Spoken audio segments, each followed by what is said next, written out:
We could probably burn through this here. If I'm interested in just like having a deep dive here, so we'll do some of the Tribeca Games Spotlight. We'll start at Thirsty Suitors. We'll see what this is. I have no like, idea. It isn't always easy going back to the place where you grew up. For Jala, the star of Thirsty Suitors, going back home for her sister's wedding means that she's going to be facing unresolved issues with her family, her friends, and a string of angry exes.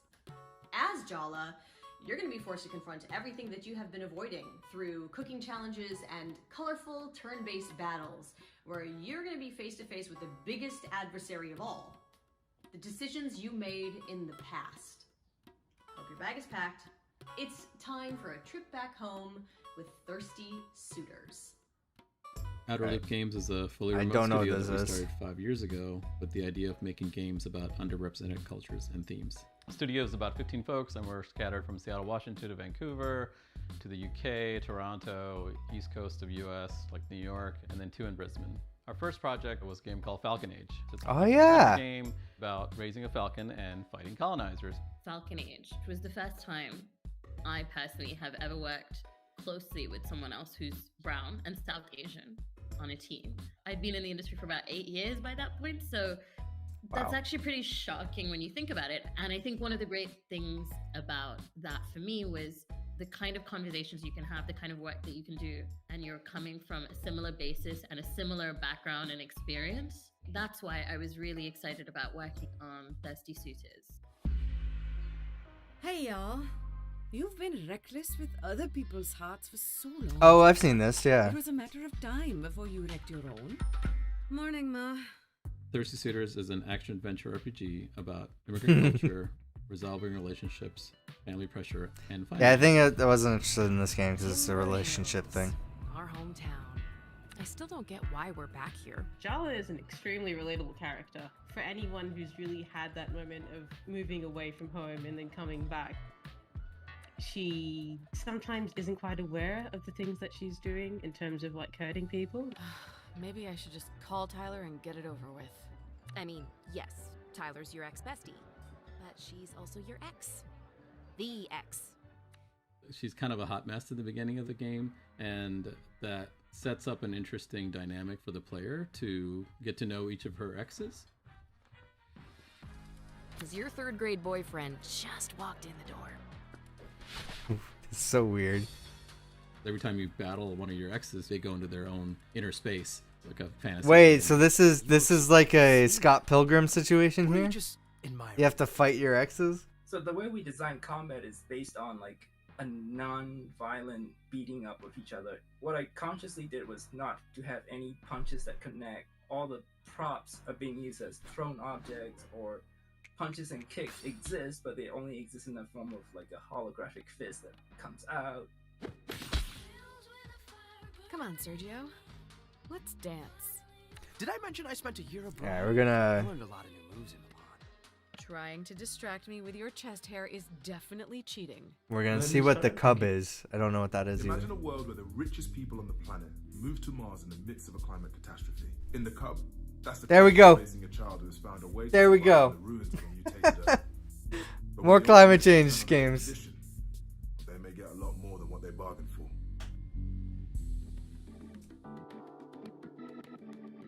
Demagogue Studio is a group of filmmakers, writers, architects, musicians, animators and developers who make interactive experiences for a generation that might just live to witness the end times.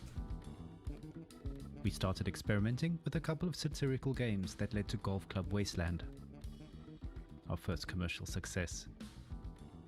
Currently, we Demagogues are working on 2 games, one of which is a prequel and sequel to Golf Club Wasteland, a 2D cinematic platformer called The Cub.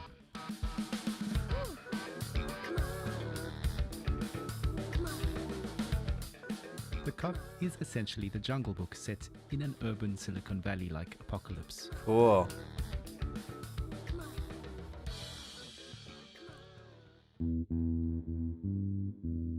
After the Great Climate Catastrophe, the ultra-rich have evacuated to Tesla City on Mars. The rest of us died. Years later, when a research mission revisits Earth, They spot a human-like mutant kid while playing golf. The story is what's gonna get me The to play science this. expedition turns into a relentless safari-like hunt. The kid ducks and dives through urban ruins. The little barbarian bastard has a plan. I'm the son of no one. I am the son of no one. While traversing this vibrant post-apocalyptic world, the cub wears a space helmet he scavenged from a dead Martian. The helmet airs Radio Nostalgia from Mars, a radio station based on Mars, streaming music and stories of Tesla City dwellers' memories of their former home, Earth. Radio nostalgia from Mars.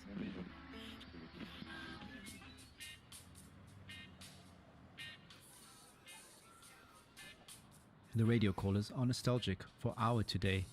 This is future archaeology, future retro, a sci-fi scenario that prompts us to reevaluate the things we already have today, from friends and family to basic things like air and water. As Marshall McLuhan would say, we march backwards into the future. Similarly, the brutalist architecture in the environment serves One's many called the obvious Cub, right? functions. Brutalism stands for the 20th century and its apocalyptic war history. It stands for faith in large-scale progress through technology that spans multiple ideologies, which led to breakthroughs but also to pollution and climate change.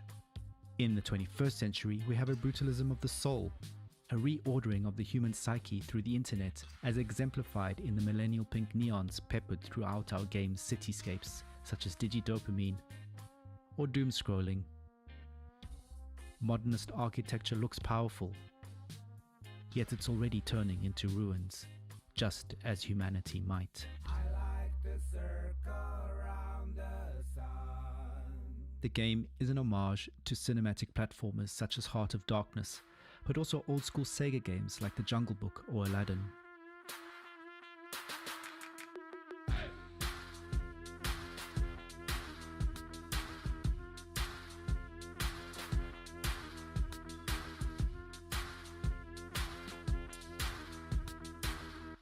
Further inspiration is drawn from classic literature, cinema and popular culture, a reflection on our commitment to storytelling and world building. The game has numerous interactive objects to find that enrich and inform the narrative, and also poke fun at future and current events at the same time.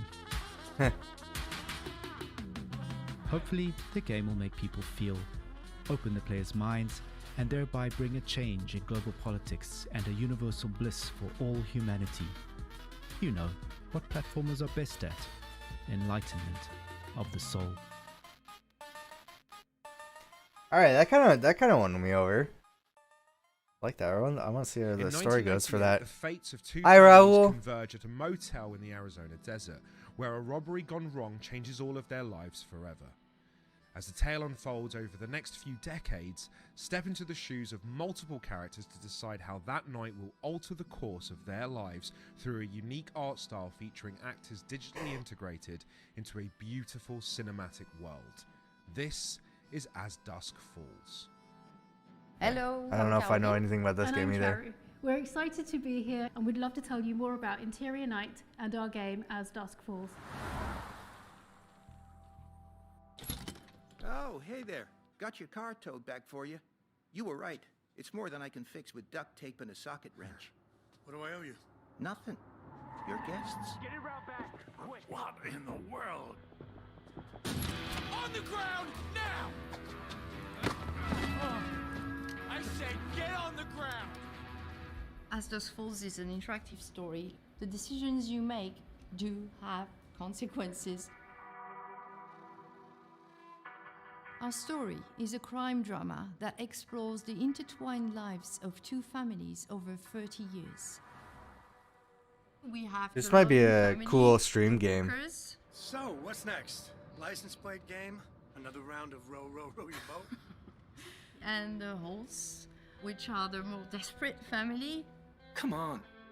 This is 2 Rock, not NYPD Blue. Now get looking for that safe. As you play the game, you will be stepping in the shoes of different characters. First, Vince, the dad, who is rooting his family to Missouri. You are my flock, and I plan to herd you to St. Louis in high spirits. And on their way in Arizona, they get caught in a hostage situation.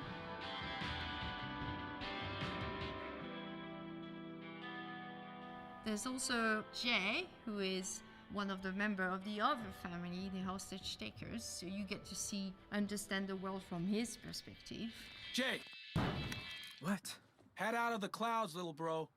Look, there's enough cash in that safe to put the last few weeks behind us. We stay alive, we keep the house, everything goes back to normal. There's our third main character, who is Zoe, Daddy, are we gonna play? You bet we're gonna play.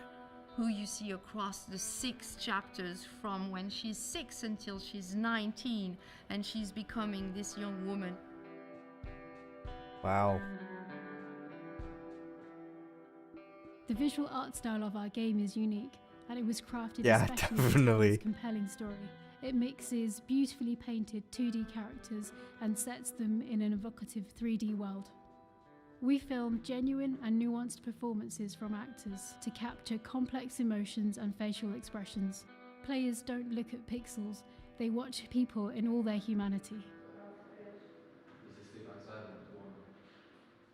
When it comes about like writing the story, we work probably a bit more like TV. So it's a very long process. It's dozens of versions of script. So it's not a linear one version of the story. We have to think all the choices, all the narrative space, all the branches feeding into one another. It's kind of a 3D map.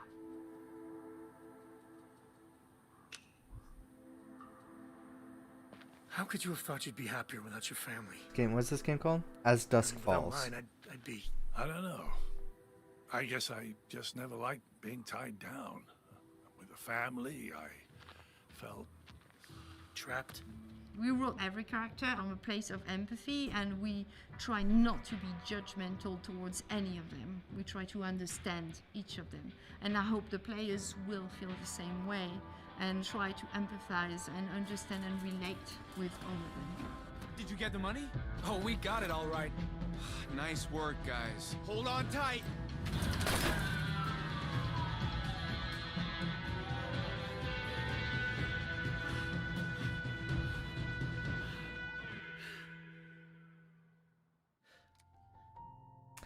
That's pretty cool. Family meals are a time not just to create memories, but to share them.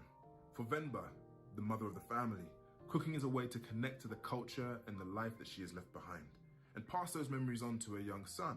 Each recipe she teaches him is not just a list of ingredients, but a piece of a much larger story about where he comes from, who his family is, and the challenges they face. Here's a taste of what's to come in Venba. How did you get started in game development? Well, basically, I took a quiz online to figure out Venba. what my career should be back when I was in high school, and after I did the quiz, it said I should be a video game developer. Wow, okay. I had that kind of quiz. Are you super? We were working on this project called Balloon Man. It was this Mega Man style boss rush game about this depressed superhero whose superpowers are only to make balloons. We were a couple of months into the project when Abby texted me this paragraph pitch of Venba. I remember the day I was eating at a restaurant with my mom and my sister.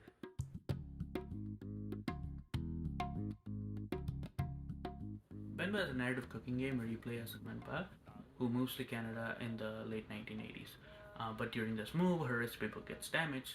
So as the player, not only will you be cooking various South Indian dishes to restore these recipes, but you will also be exploring the story of this family and the unique challenges that they face.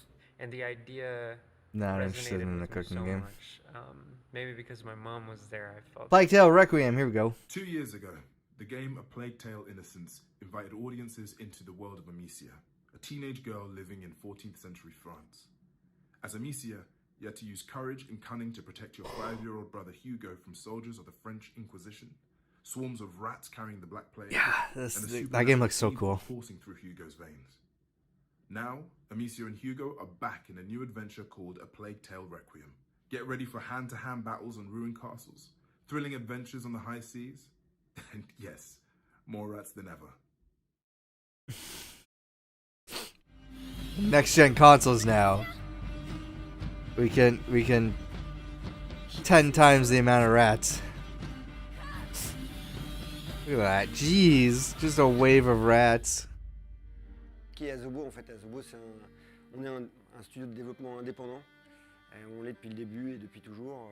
Au départ, c'est 12 passionnés qui fondent le studio limite dans un garage. Évidemment, aujourd'hui, on est 250, mais on a été rejoint par 250 passionnés aussi. Et c'est ce qui nous permet de faire des projets incroyables comme Microsoft Flight Simulator et Plague Tale Requiem, par exemple. Is it? The bite, yes. They've locked the arena down. They let them die here. It's starting all over again. Plague Tale, c'est notre bébé à nous. C'est en tant que studio indépendant, c'est la première fois qu'on se lançait vraiment dans quelque chose on va dire de personnel, d'intime à l'équipe. On a commencé vraiment de la feuille blanche au départ. Donc on voulait un jeu d'aventure, un third person action adventure. Et on s'est dit qu'en fait notre meilleure chance c'était de partir de notre spécificité de français en fait. On est dans un pays chargé d'histoire, Bordeaux est chargé d'histoire, on vit tous les jours dans des murs qui ont plusieurs centaines d'années. Et c'est quelque chose qu'on manipule avec justesse et ce qui nous a permis de donner au jeu une identité vraiment forte et de s'écarter un peu du côté heroic fantasy et d'aller dans quelque chose de plus cru qui corresponde exactement à la nécessité de construire une histoire qui s'ancrait dans le réel pour mieux partir dans le fantastique et dans l'émotionnel quand c'était nécessaire. I don't know what's happening to me, Lucas. I feel my mind going. Une grande sœur, un petit frère, c'est quelque chose qui résonne en nous, qui va parler un peu à tout le monde. Et donc ça a été vraiment le point de départ. Hugo et Amicia, ça a été les premiers personnages qui sont nés. Amicia, la grande sœur, et sa manière d'appréhender un petit frère dont elle n'avait pas la charge et où tout d'un coup elle va en avoir toute la responsabilité. Hugo, qui est un jeune enfant qui ignore tout du monde et en réalité est chargé d'un pouvoir et qu'il dépasse. Et comment ce duo va grandir ensemble et réaliser l'histoire beaucoup plus grande qu'eux qui est en train de se réaliser et dont ils sont les acteurs principaux. It's bleeding again. Yes, we should fix that before it gets infected, I guess. Amicia, donc c'est une jeune fille, c'est pas une guerrière, donc le gameplay de Plague, c'est un gameplay plus orienté sur l'infiltration et la survie. Le but étant toujours d'être plus malin que ses ennemis pour survivre, que ce soit les rats ou des ennemis humains. Après, Amicia, il y a des moments où elle va devoir combattre, elle va devoir faire face, donc avoir des phases plus orientées action, plus orientées combat. Toutes ces phases-là construisant un rythme narratif qui vient servir l'évolution du personnage, donc son rapport à la violence, son rapport au monde, à chaque fois est nourri par la variété de ces séquences-là. Le contexte de la peste était intéressant parce qu'il était vecteur d'émotions et de danger pour les enfants. Mais incarner une maladie, c'est jamais très évident, surtout dans un jeu vidéo où on doit avoir une adversité et pouvoir lutter contre quelque chose. Donc on a utilisé la représentation la plus symbolique de la peste, qui était les rats. Ça faisait une belle incarnation de la maladie, mais pour que ce soit impressionnant et qu'on ait cette sensation de propagation, il en fallait des milliers. Il fallait qu'on ait ces rats qui se déversent dans les champs, dans les forêts, pour montrer la maladie qui progresse et qui ravage tout sur son passage. Donc les rats sont une version amplifiée d'une maladie qui se propage. C'est à la fois une menace mais un outil pour Amicia, c'est-à-dire que grâce au pouvoir d'Hugo, grâce à ses outils à elle-même, elle va pouvoir utiliser les rats pour progresser parfois, mais souvent elle va devoir faire face aussi pour trouver un moyen de les traverser sans se faire dévorer. On écrit nos chapitres un peu comme des épisodes. Cette impulsion qu'on a quand on regarde une série, the combination of c'était essentiel pour nous. the calming voices in French assez large. C'est vraiment une architecture globale qui vient with it being so late. It's almost 2 a.m. coller à ça au plus près. in my Alors, chaque time fois, zone il y a right des now. challenges différents, hein, parce que And sur the soothing music is not good for me. au niveau des dialogues, etc. Parce qu'on sait que dès que le joueur va rentrer dans une phase de combat, là, il va être beaucoup plus focalisé sur ce qu'il est en train de faire. Donc c'est à nous de pondérer, de se dire ok, ce qui est important, on va aller le raconter plutôt ici. Là, on va laisser faire le gameplay. Et donc tout ça se fait avec Kevin. Enfin voilà, c'est une discussion qui est permanente au fil de 3 ans de production, constamment de faire évoluer le jeu autour de ça. You should sit down. Oh, so that's all you have to say? Come on. You can do better than that.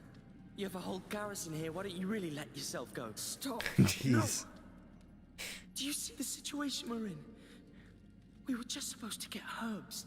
Faire plein de projets nous a obligés à avoir des outils à la fois à la pointe de la technologie mais très modulables. Et le fait d'avoir par exemple notre équipe engine à la maison, ça nous permet d'aller les voir directement et dire on a un challenge relatif au jeu qu'on est en train de développer et il nous faut un moyen de le solutionner et ça permet d'atteindre des prouesses comme par exemple les gigantesques hordes de rats qu'on voit déferler sur les villes dans les trailers ou des choses comme ça.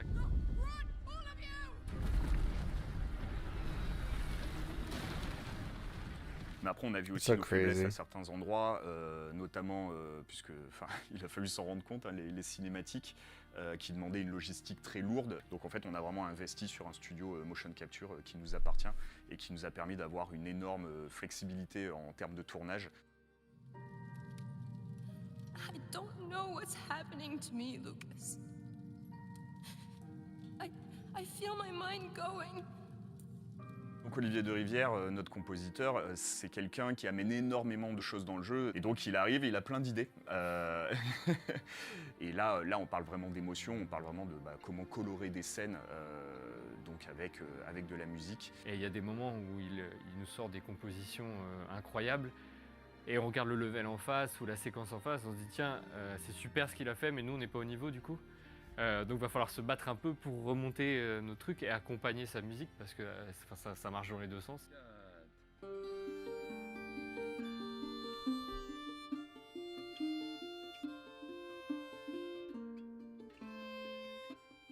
L'amour vis-à-vis de nos personnages, c'est une chose qu'on ressent nous au quotidien. Et moi je sais que dans le travail d'écriture, c'est quelque chose qui est fondamental. On veut rien faire gratuitement. On sait que le jeu peut être très très noir, très très dur, mais il y a toujours une raison à ça. Ça suit vraiment une forme de logique. À chaque fois qu'on écrit quelque chose ou qu'on réalise quelque chose pour Requiem, quand ça sonne faux ou quand ça passe pas, on sait que Hugo ou Amicia nous disent non, j'aurais pas dit ça, j'aurais pas agi comme ça. Et donc c'est amusant parce qu'ils font le jeu avec nous en fait un peu. Would His Majesty allow us to enter the city by his side? I allow.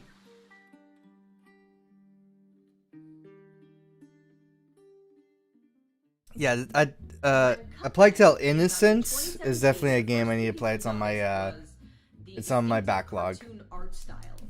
But the new game looks cool. American animation where every frame was drawn by hand. Now, Cuphead is back with a new adventure called Delicious Last Course with a whole bunch of Cuphead's also on my backlog. I played a little bit of it. I remember I was really excited for it, and then I think it was either like a difficult time in my life or there's like a bunch of other games that came out. And I think I was intimidated by Cuphead for like how challenging it is. So I didn't try to finish it or jump back into it. So definitely something I need to try.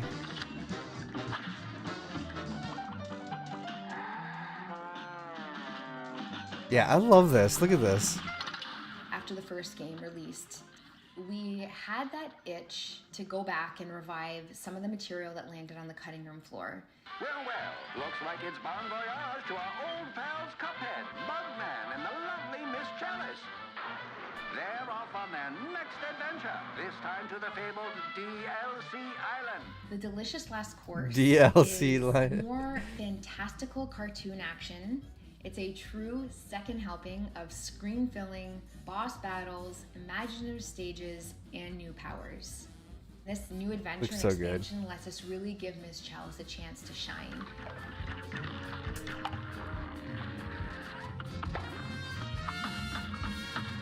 We had always envisioned her playing a really important role as part of the main trio of heroes. This was our opportunity to further explore animation, music, gameplay homages, all of which we didn't get to in the first game.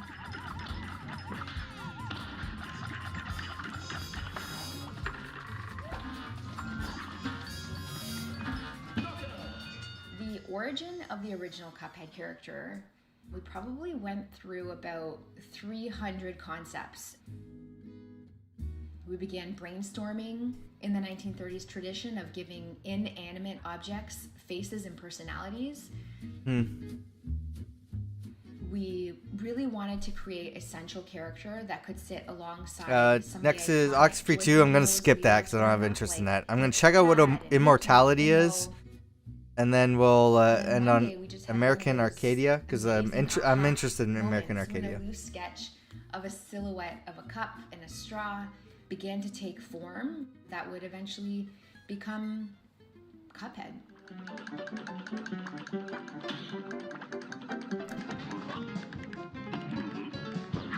Like, come on, look how good this looks.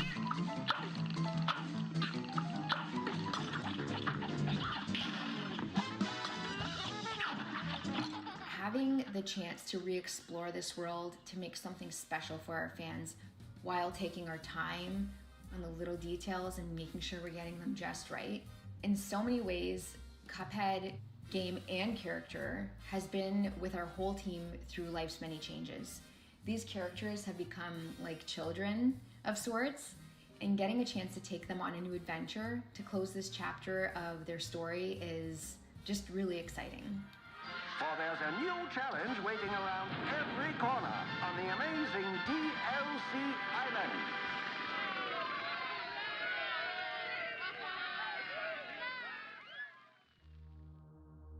2016's Oxenfree introduced the Yeah, we're gonna skip coming-of-age Oxenfree here. story of a teenage girl named Alex and her friend. See what Immortality is. I have no idea. Immortality, created by Sam Barlow. Full transparency, I'm a huge fan of his previous games, Her Story and Telling Lies. You don't just I find might skip one, this you one. find 3 unreleased films spanning over 3 decades, and they all star Marissa Marcel, who has since disappeared. So, can you watch footage and behind-the-scenes clips and interviews to piece together the mystery of Marissa Marcel? This is Immortality. Ooh. What is your name? Marissa Marcel. First heard about Marissa Marcel in 2015. I was at a party in Hollywood and I was listening into these old guys, writers, producers who were big in the 70s. They were swapping war stories, gossiping, and one of them brings up the story of Marissa Marcel, this actress who shoots 3 movies over 3 decades, and how none of the movies ever comes out. I was interested, and after the party, I went home and I Googled and found very little of anything online, but I was intrigued, so I continued to dig and attempted to find something more concrete. Now, we know you from the movie that you just finished shooting. It is finished, right? Yeah, it's finished. Yeah. If you don't know, it's a bit of a fairy tale.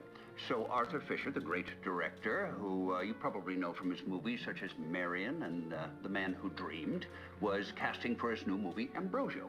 And so instead of casting a recognizable face, he wanted to find some fresh talent. So he put the word out and saw, how many was it, 10,000?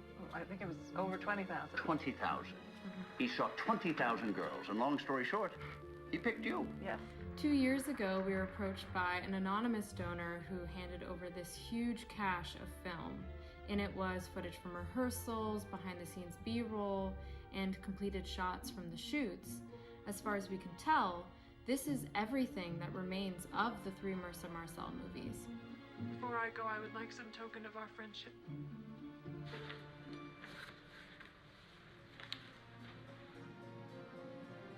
That's weird. We brainstormed how best to use this footage, how to make I said I was gonna skip this, but I'm kind of intrigued. We cleaned and scanned all of the film, digitizing everything, but there were enough gaps where we weren't able to cut full movies. So we took some of the ideas from my earlier games, Her Story and Telling Lies, the idea of a more exploratory way of viewing film stories, and we built on that. We created a virtual moviola, a way of looking through the footage as if you were back in the editing suite with Arthur Fisher or John Durick. And to build on this idea, we came up with a new mechanic, a kind of visual concordance. Does this work as a confession? Exploration by match cut. Good words. When you're watching, at any point you can stop and point to an image, an actor, a prop, and the system will create a match cut to another piece of footage with that image. Now it's worth more. So you kind of surf through the footage and follow a breadcrumb trail of visuals. That's creating cool. your montage. Was it immortality? It's quite expressive and exploratory, like the best of video games.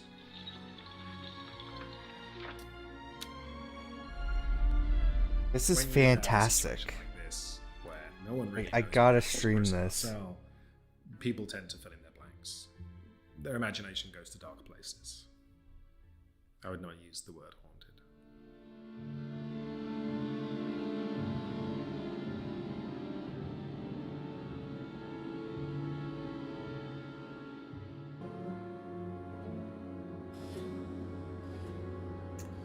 That was I didn't know what I was in for. That is Do you freaking ever wish cool, you man. lived in a simpler, safer, more optimistic time?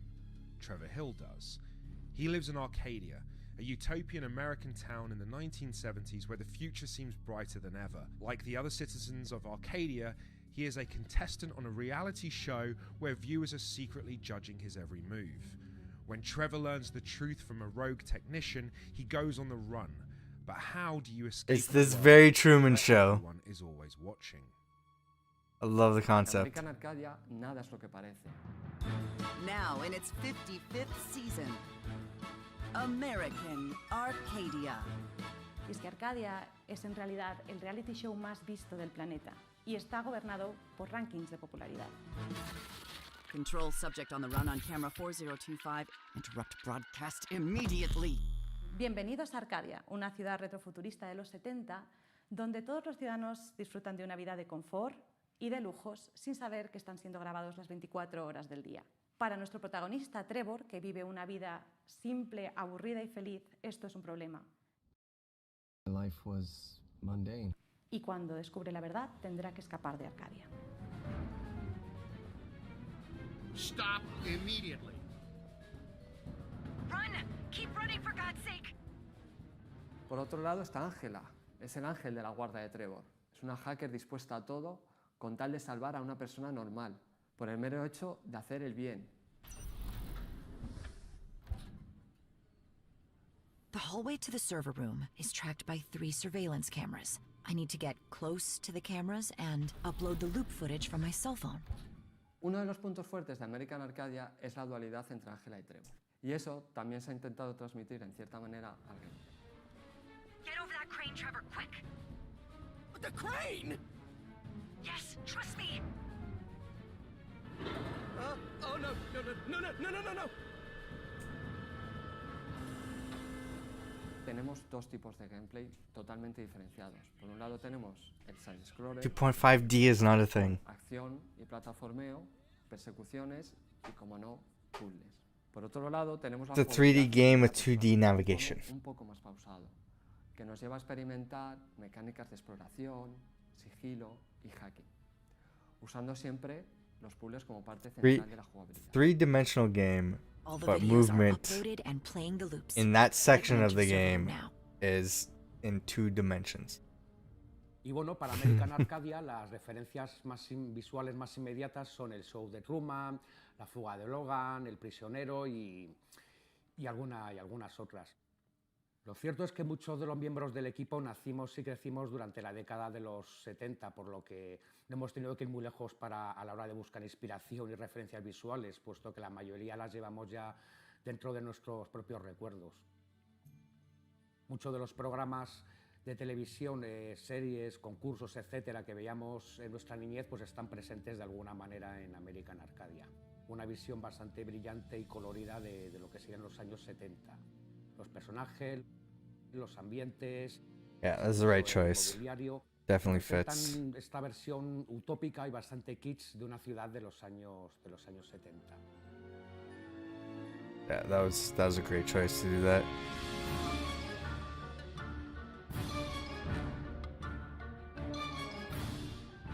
Siempre me gusta tener un tema principal para el juego y diferentes leitmotivs para los diferentes personajes que se van uniendo en una We're única right at the end of the historia stream here. donde se van mezclando y representarán los dos mundos, tanto el de los 70 como el del futuro, mezclando elementos electrónicos y orquestales. Hey, I can't see anything in here. Jeez, man, just hug your teddy bear real tight while I try to turn on the lights, okay? Okay, is that better? Now, let's try to find a way out of here. Trevor, are you wheezing? You're in terrible shape, man. Did you get any exercise at all? No, not since PE in high school. Because of my metabolism, I don't easily gain weight, so I don't usually do any. Okay. I'm not here to judge your lifestyle or your dietary habits. Just save your breath and keep going. In American Arcadia, what we want to tell is that you don't need to live just for getting likes on social networks. Just do the things that make you happy. You don't need to care about what the others think. That's a good message.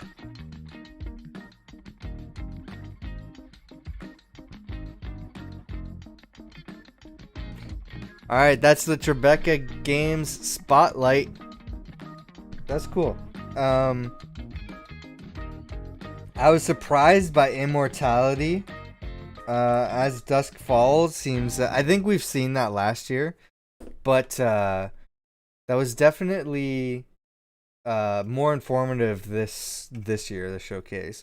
Because that definitely seems like a game that I want to stream and play through as that sort of narrative game. So I'm really interested in seeing stuff about that.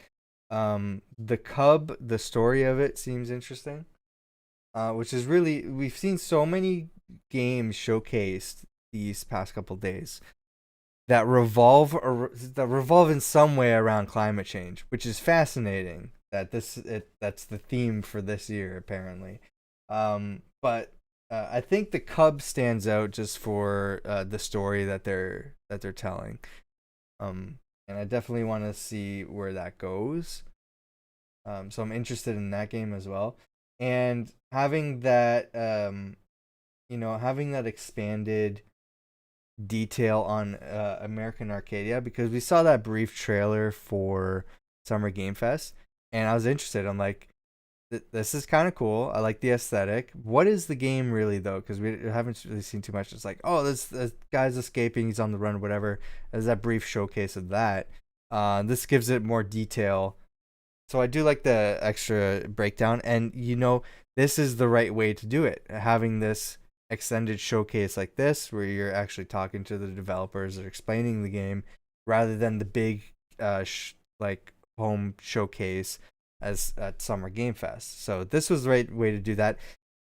It wasn't the case with all the games that were shown in Summer Game Fest, so I wish that all those games were featured the same way, where you have this space like the Tribeca Games Spotlight to further delve deeper into the games that have been showcased on the main shows.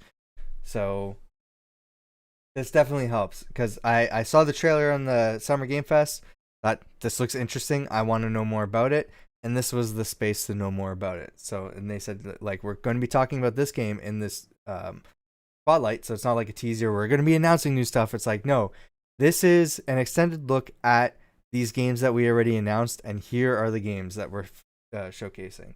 And so when I see the list and I see, oh, hey, A Plague Tale is in there, and Cuphead, and and then our American Arcadia, because I was interested in American Arcadia. Cool. I want to watch because I want to learn more about those games. I found them interesting. So I think that's the way it needs to go. And I think Guerrilla Collective knows this. I mean, for the most part, we were skipping through a lot of stuff in the Guerrilla Collective today, and there was a little bit of like too much talking and background in the games. But for the most part, I have my AC going on in the background, so sorry about the audio. For the most part, they were back to back. Like, here's a quick little discussion or segue into the next clip or whatever. They didn't go into like full details like I think they did last year with one of their showcases. But yeah, this time they're like, here's the games, and then we're gonna have an extended look later in the week. So that's what they're doing. It's called Guerrilla Collective 3.5 is what they're calling it. So you can kind of get, even just in the title, you can kind of get a hint at what that's gonna be. And that's not something that us at Spawn Trap are going to be reacting to. At least that's not the plan anyway. And then Xbox is doing the same thing. They know what gets gamers engaged. It's games. So they, for the past few years, they're like, let's just show games. So they're showing all these games. And then, of course, the developers are like, well, that was just like a teaser. You don't know fully what the game's all about and everything. We have more to talk about. So they're like, okay, if you liked that game, you liked what you saw, we're going to have an extended look later in the week.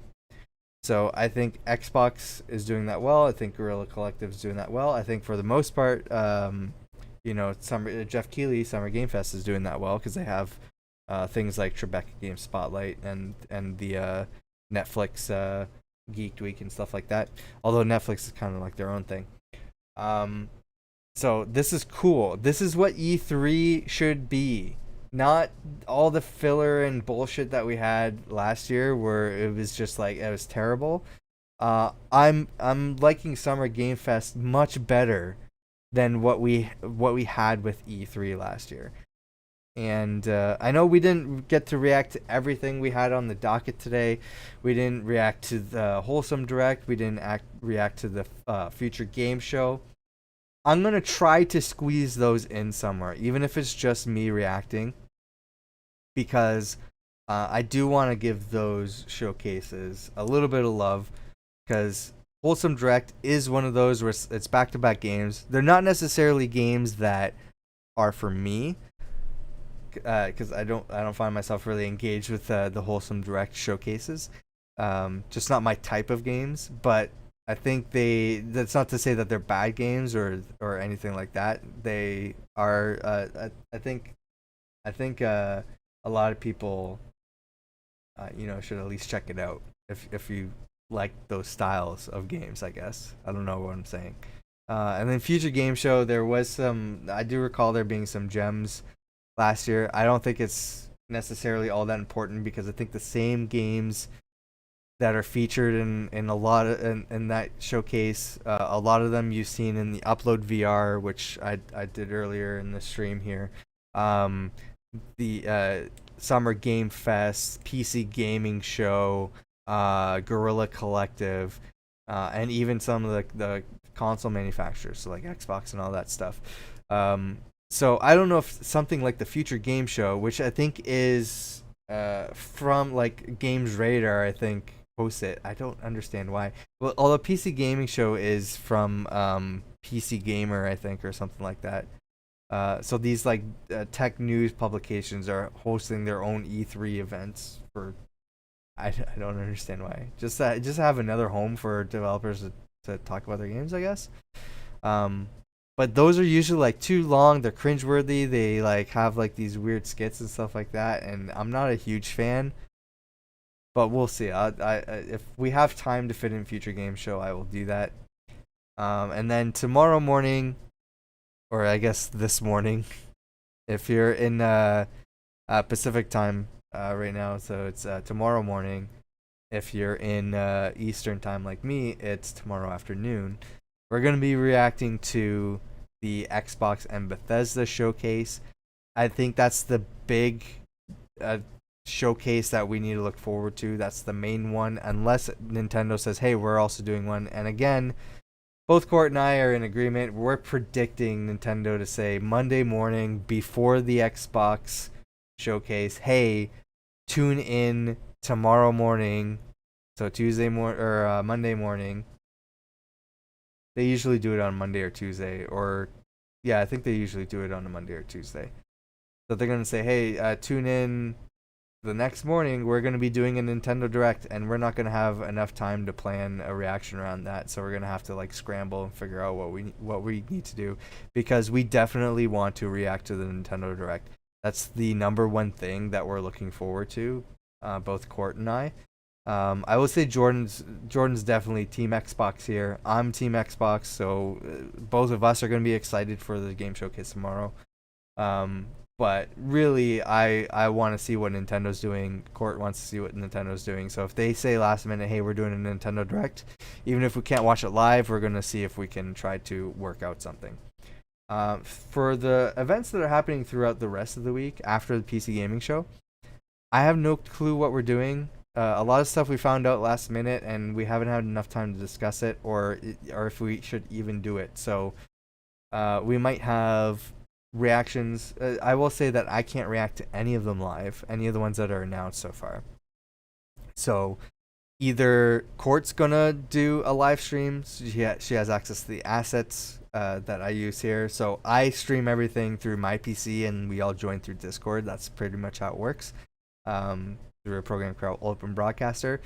Everything that you see here that makes up the stream is accessible for all the hosts. So everybody has access to do that. I will say that as far as being a producer, Court and I would have the most experience with our Twitch streams. We know how all this stuff works, so we can figure it out.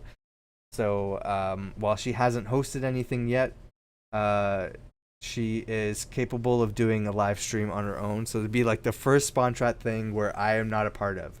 So it looks like she's going to be doing the Final Fantasy showcase. So so tune into that live. I can't remember when it is. I think it's on Thursday. I might be wrong. Maybe check the Final Fantasy Twitter or the Square Enix Twitter.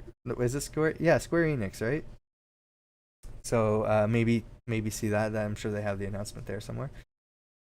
And then the rest of the stuff, like the Capcom showcase and all that other stuff, I'm either going to do a reaction through Spawntrap later on our channels, or do my own solo reaction on my personal Twitch channel, or do them as a recording and then upload them to my YouTube or something. Well, or if we can figure out if we need to get together to record it afterwards, after they're live, we'll do that. But we don't know what we're doing yet, so I can't give you any solid information on that.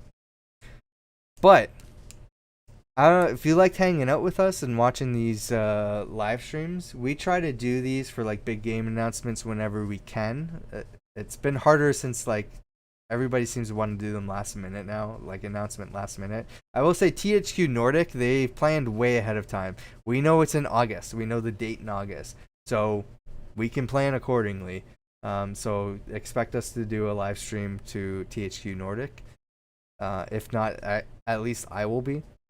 And but if you want to see more from us, you actually want to hear our thoughts and discussions on stuff that's new in the gaming industry and stuff like that, we do a podcast, the Spawntrap podcast. It is on, or I think we just title it Spawntrap Podcast, but it's on YouTube as a video. So these live streams get uploaded to YouTube. I will our link in the reaction stream here. This is my lovely second monitor desktop there. In the bottom left corner, you see the link there for our link tree that has all of our links, including our podcasts, in both video and audio form. So you can go follow there. But you can also go to thespawntrap.com. So YouTube has the video, the visual stuff. We'll pull up the articles or watch clips or what, anything that we need to in order, depending on what we're talking about. But if you prefer audio, we are on, I think, every major audio platform now. We finally got added to Apple Music. I figured that out. Figured out that process. And we're also on social media and everything else if you want to find us. And if you also happen to like Marvel, specifically Marvel Cinematic Universe content, we do our own MCU podcast called Hit Pause MCU. It's a YouTube exclusive platform right now because it is very much visual. We're pulling up stuff all the time and referencing stuff. And we haven't done one in a while, but because of Summer Game Fest and everything and personal stuff happening in everybody's lives right now, it's best if we hold off. There's so much to talk about though, so it's I imagine our next podcast is going to be a very long one. Yeah, but go check that out. Anyways, it is very late. I need to get some sleep, so I'm well rested for the Xbox and Bethesda showcase tomorrow. So thanks for hanging out, and we'll see you tomorrow.